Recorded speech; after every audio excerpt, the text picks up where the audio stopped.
അസ്സലാമു അലൈക്കും dear friends. ഇന്നത്തെ നമ്മുടെ സ്പെഷ്യൽ നിങ്ങൾ ആരും ഇതുവരെയും ട്രൈ ചെയ്ത് നോക്കിയിട്ടില്ലാത്ത ഒരു അടിപൊളി വെറൈറ്റി റെസിപ്പിയാണ്. നമ്മുടെ ഈ വീഡിയോ കണ്ടുകൊണ്ടിരിക്കുന്ന സമയത്ത് നിങ്ങൾക്ക് ഇഷ്ടപ്പെടുകയാണെങ്കിൽ ഒന്ന് ലൈക്ക് ചെയ്തേക്കണേ. അതുപോലെ തന്നെ നമ്മുടെ ഈ ചാനൽ ആദ്യമായിട്ട് കാണുന്നവരും ഇതുവരെയും സബ്സ്ക്രൈബ് ചെയ്യാത്തവരും പ്ലീസ് ഒന്ന് സബ്സ്ക്രൈബ് ചെയ്തേക്കണേ. ഞാനിടുന്ന വീഡിയോസ് ഉടനടി കിട്ടുന്നതിനായി സബ്സ്ക്രൈബ് ബട്ടന്റെ തൊട്ടടുത്ത് കാണുന്ന ബെല്ലൈക്കൺ കൂടി ക്ലിക്ക് ചെയ്തിട്ട് ഓൾ എന്ന ഓപ്ഷൻ എനേബിൾ ചെയ്യാനും മറക്കല്ലേ.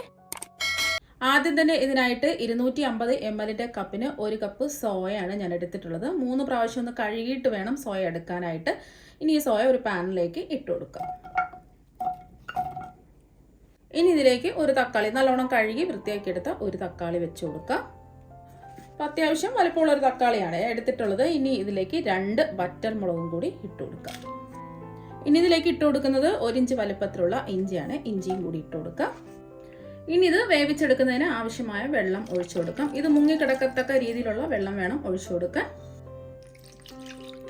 ഇപ്പം ഞാൻ 3 കപ്പ് വെള്ളം ഒഴിച്ചു കൊടുത്തിട്ടുണ്ട്.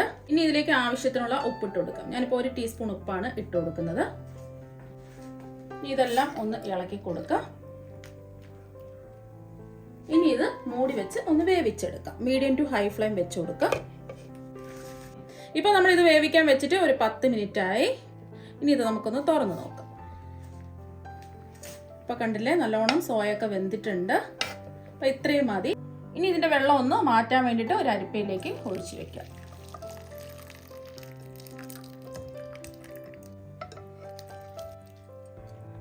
ഇനി ഇത് ചൂട് മാറാൻ വേണ്ടിയിട്ട് മാറ്റി വെക്കാം. ഇനി ഇതിന്റെ ചൂട് മാറുന്ന സമയം കൊണ്ട് മിക്സിയുടെ ചെറിയ ജാറിലേക്ക് 250 ml കപ്പിന് 1.5 കപ്പ് തേങ്ങ ഇട്ട് കൊടുക്കാം. തേങ്ങ എടുക്കുമ്പോൾ വെള്ള ഭാഗം മാത്രം എടുക്കുക, ആ ബ്രൗൺ ഭാഗം എടുക്കരുത്. ഇപ്പോൾ 1.5 കപ്പ് ചിരകിയ തേങ്ങ ജാറിലേക്ക് ഇട്ട് കൊടുത്തിട്ടുണ്ട്. ഇനി ഇതിലേക്ക് ചെറിയൊരു പീസ് ഇഞ്ചി, 3 പച്ചമുളക്, 4 ചെറിയ ഉള്ളി, മല്ലിയിലയുടെ ടേസ്റ്റ് ഇഷ്ടമാണെന്നുണ്ടെങ്കിൽ കുറച്ച് മല്ലിയിലയും കൂടി ഇട്ട് കൊടുക്കാം.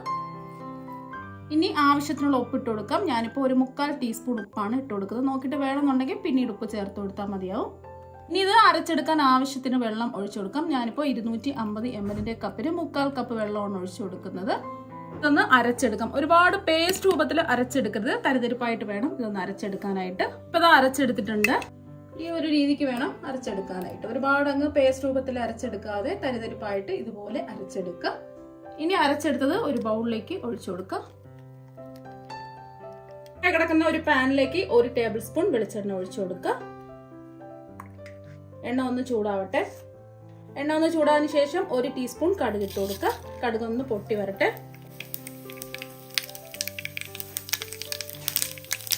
ഇതെല്ലാം പൊട്ടി വന്നിട്ടുണ്ട്. 3 ചെറിയ ഉള്ളി കനം കുറഞ്ഞരിഞ്ഞതും കൂടി ഇട്ട് കൊടുക്കുക. ഇതൊന്ന് ഇളക്കി കൊടുക്കാം. ചെറുതായിട്ടൊന്ന് വാടി ചെറിയൊരു ഗോൾഡൻ നിറം ആവുന്നവരെ ഇതൊന്ന് ഇളക്കി കൊടുക്കാം. ഇപ്പോൾ ഉള്ളിയുടെ നിറമൊക്കെ മാറി ഒരു ഗോൾഡൻ നിറമായിട്ടുണ്ട്. ഫ്ലെയിം മീഡിയം ഫ്ലെയിം വേണം വെക്കാനായിട്ട്. 2 വറ്റൽമുളക് 2ആയിട്ട് മുറിച്ചതും കൂടി ഇട്ട് കൊടുക്കുക. ഒന്ന് ഇളക്കി കൊടുക്കുക. ഇനി ഇതിലേക്ക് കുറച്ച് കറിവേപ്പിലയും കൂടി ഇട്ട് കൊടുക്കുക. ഒന്ന് ഇളക്കി കൊടുക്കുക. ഇത്രയും മതി. ഇനി ഫ്ലെയിം ഓഫ് ആക്കാം. ഇനി കടുക് താളിച്ചത് ഇതിലേക്ക് ഒഴിച്ചു കൊടുക്കുക. ഇനി എല്ലാം ഒന്ന് ഇളക്കി യോജിപ്പിച്ചെടുക്കാം. ഇപ്പൊ എല്ലാം ഒന്ന് യോജിപ്പിച്ചെടുത്തിട്ടുണ്ട്. അപ്പൊ അടിപൊളി ടേസ്റ്റുള്ള വെള്ള ചമ്മന്തി ഇത് ഇവിടെ റെഡി ആയിട്ടുണ്ട്.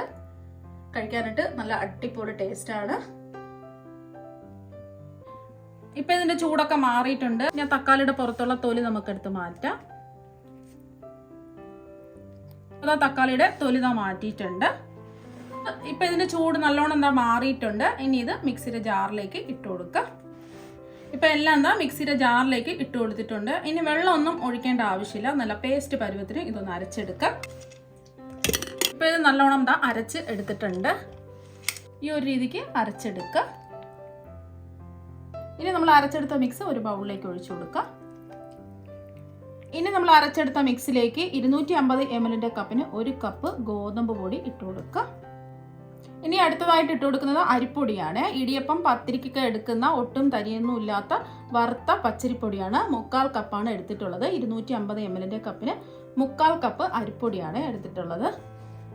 ഇനി ഇതിലേക്ക് തൈരാണ് ചേർത്ത് കൊടുക്കുന്നത്. ഒരു 1/4 കപ്പ് തൈരാണ്. അധികം പുളിപ്പൊന്നും ഇല്ലാത്ത ഒരു 1/4 കപ്പ് തൈര് ഇതിലേക്ക് ഒഴിച്ചു കൊടുക്കാം. ഇതിലേക്ക് 1 ടീസ്പൂൺ ചെറിയ ജീരകം ഇട്ട് കൊടുക്കാം. വലിയ ജീരകമല്ല, നല്ല ജീരകമാണ്. ഇനി ആവശ്യത്തിനുള്ള ഉപ്പ് ഇട്ട് കൊടുക്കാം. ഞാനിപ്പോൾ 1/2 ടീസ്പൂൺ ഉപ്പാണ് ഇട്ട് കൊടുക്കുന്നത്. നമ്മൾ സോയൊക്കെ വേവിച്ചെടുത്തപ്പോൾ 1 ടീസ്പൂൺ ഉപ്പ് ഇട്ടിട്ടുണ്ടായിരുന്നു. അപ്പോൾ മസാലയിൽ ഉപ്പുണ്ട്. അപ്പം നോക്കിയിട്ട് ലാസ്റ്റിൽ വേണമെന്നുണ്ടെങ്കിൽ ഉപ്പ് ചേർത്ത് കൊടുക്കാം. ഇനി ഇതിലേക്ക് ആവശ്യത്തിനുള്ള വെള്ളം ഒഴിച്ചു കൊടുക്കാം. ഒരുമിച്ച് അങ്ങ് വെള്ളം ഒഴിക്കരുത്, കുറച്ച് വെള്ളം ഒഴിച്ച് ഇതെല്ലാം കൂടിയിട്ട് ഒന്ന് കലക്കിയെടുക്കാം. ഇപ്പം ഞാൻ 250 ml കപ്പിന് 1 കപ്പ് വെള്ളം ഒഴിച്ചു കൊടുത്തിട്ടുണ്ട്. ഇനി എല്ലാം കൂടിയിട്ട് ഒന്ന് യോജിപ്പിച്ച് മിക്സ് ചെയ്തെടുക്കാം.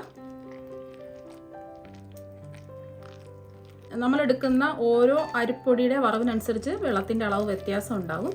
ഈ ഒരു ബാറ്റർ എന്ന് പറയുന്നത് നമ്മൾ ഇഡ്ഡലിക്കൊക്കെ മാവ് തയ്യാറാക്കി എടുക്കല്ലേ, ആ ഒരു പരുവത്തിന് വേണം ഈ ബാറ്ററും തയ്യാറാക്കി എടുക്കാൻ. അപ്പോൾ കുറച്ച് വെള്ളത്തിൻ്റെ ആവശ്യം കൂടിയുണ്ട്. ഞാൻ വീണ്ടും 1 കപ്പ് വെള്ളം എടുത്തിട്ടുണ്ട്. 1/2 കപ്പ് വെള്ളം ആദ്യം ഒഴിച്ചു കൊടുക്കാം. നോക്കിയിട്ട് വേണമെന്നുണ്ടെങ്കിൽ പിന്നീട് ഒഴിച്ചു കൊടുക്കാം.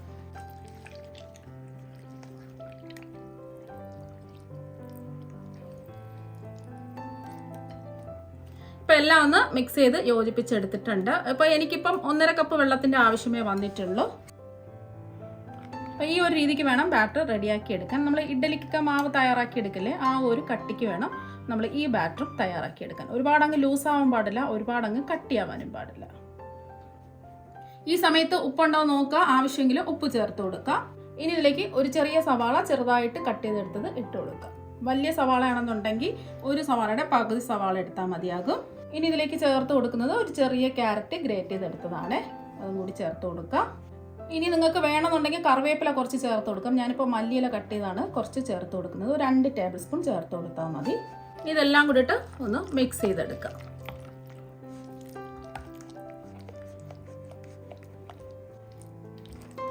ഈ ബാറ്റർ റെസ്റ്റ് ചെയ്യാൻ വെക്കേണ്ട ആവശ്യമൊന്നുമില്ല. അതുപോലെ തന്നെ ഇതിൽ ബേക്കിംഗ് സോഡ ഒന്നും നമ്മൾ ചേർക്കുന്നില്ല.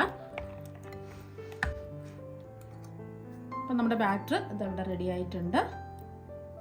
ഇനി ഇത് ചുട്ടെടുക്കുന്നതിന് വേണ്ടിയിട്ട് ഞാനിപ്പോൾ ഒരു ചെറിയ പാൻ ചൂടാക്കാൻ വെച്ചിട്ടുണ്ട്. പാൻ ഒന്ന് ചൂടാവട്ടെ. ഇരുമ്പിൻ്റെ തവയൊക്കെ ആണെന്നുണ്ടെങ്കിൽ എണ്ണ തേച്ച് പിടിപ്പിച്ചിട്ട് വേണം ഇതിലേക്ക് ബാറ്റർ ഒഴിച്ചു കൊടുക്കാനായിട്ട്.